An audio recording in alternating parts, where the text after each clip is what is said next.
ઘોઘાકુડા road ઉપર કાંધાના નેરા પાસે દરિયાની ખાડીમાં ગાય ફસાઈ જતા ગાયનું રેસ્ક્યુ કરવામાં આવ્યું।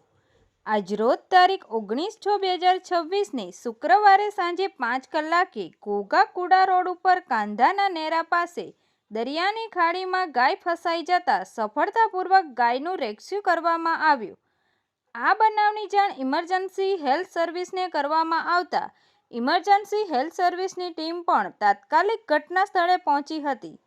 કુડા રોડ ઉપર આવેલ કાંધાના નેરા પાસે દરિયામાં ગાય ફસાઈ જતા ઘોઘા ગ્રામ પંચાયતની ટીમ તેમજ ગો પ્રેમી યુવકો અને ઇમરજન્સી હેલ્થ સર્વિસની ટીમ દ્વારા સફળતાપૂર્વક ગાયનું રેસ્ક્યુ કરવામાં આવ્યું। તંત્રી મહેબૂબ રફાઈ સાથે news reader Sneha Patel, Tapasvi Gujarat news, Ghogha.